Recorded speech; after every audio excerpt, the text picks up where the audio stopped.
Tu conhece o filme chamado The Electro State? Esse filme de 2025, dirigido pelos irmãos Joy e Anthony Russell, ele é uma espécie de ficção científica, né, misturado com aventura, que traz aí a Millie Bobby Brown, né, no papel principal, e no secundário o Chris Pratt, né. E o filme ele é baseado em uma graphic novel que tem o mesmo nome, né, do filme, escrita por Stephen McFeely. E o filme ele tem um visual bem, mistura muitas coisas dos anos 90, lembra um pouco aí de Mad Max, comerciais dos anos 90, tem muitas referências, principalmente nos anos 90, que é a década em que passa o filme.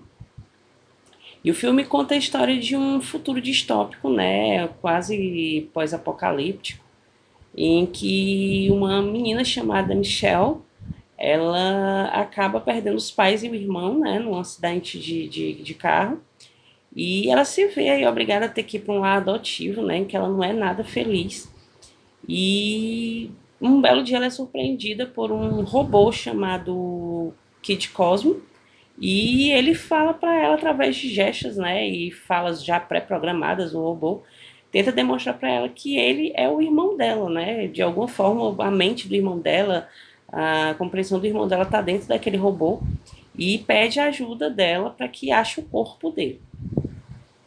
E o filme, né, que tem toda essa questão do visual dos anos 90, é muito lindo. O cenário é todo maravilhoso, a questão das músicas, do visual dos atores, né? Tudo muito característico, muito bacana.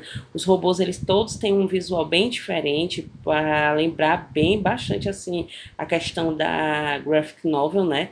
Além do visual também, que é para lembrar a questão da graphic novel.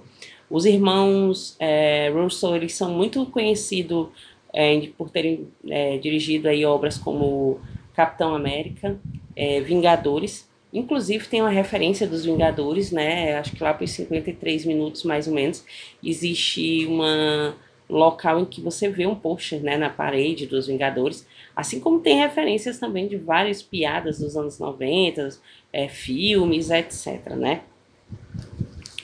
E o filme, né, os androides, vocês vão ver que eles são bem diferentes, né? Eles não têm muita aquela aparência que a gente é acostumado a ver nos filmes.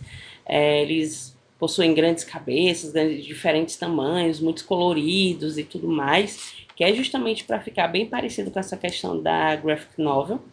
E tem também muitas referências, né? Eu falei, aparecem coisas tipo brinquedos dos anos 90, né?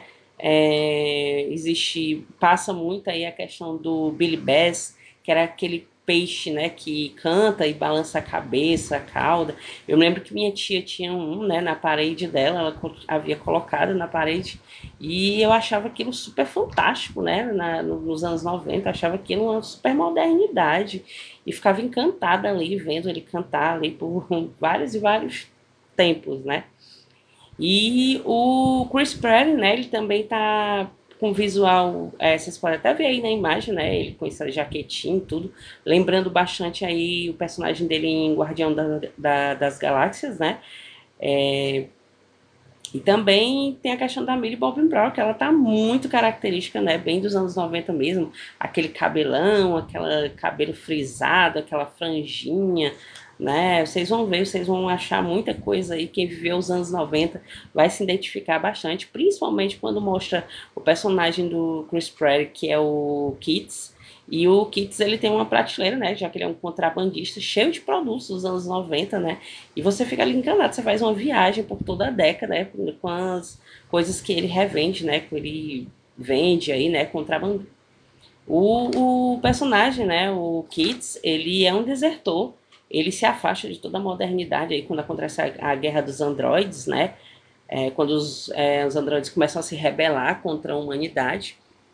Então ele vai se isolar num canto junto com o robozinho que ele tem, né, que é o grande companheiro dele, E ele termina aí, né, escondida aí, né, a parte aí dessa questão de tanta modernidade.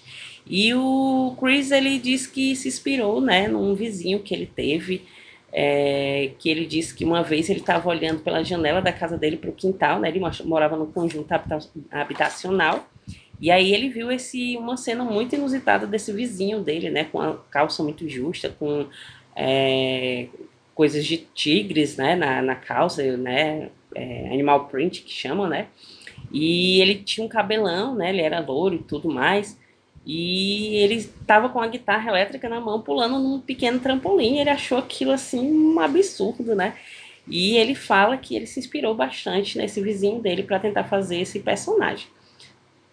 E o certo é que o filme, né, ele tá fazendo muito sucesso aí há várias e várias semanas.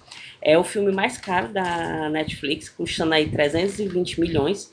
Grande parte disso aí para tentar refazer um cenário alternativo dos anos 90. Grandes outdoors assim bem estranhos, né, e também a questão do visual dos robôs, que fez toda a diferença, né? Porque o filme é muito bonito, é muito bom você assistir, é muito cativante. Eu confesso que eu posterguei bastante, né, para assistir, porque eu já tinha outras coisas em mente, né, também tempo, questão e tudo mais, e também porque eu não tava levando muita fé, assim, tudo. Mas quando eu parei para assistir, foi algo que eu não consegui parar de jeito nenhum, e foi aí até o final e me surpreendeu bastante. É um filme realmente muito bonito. E o elenco também, né? A gente fica encantada, às vezes parece que não tem nada com nada, mas deu super certo. Tendo aí o Woody Harrelson e o Anthony Mackie, que são atores, né, de grande tempos aí, muito renomados. Eles dublam alguns dos robôs, né? Como, por exemplo, o Senhor Peanut, né, que é um robozinho, aliás, que é um personagem, né, que marcou aí uma empresa chamada Printers, né, e o Woody Harrelson, né, que faz essa dublagem, né, do Senhor Peanut.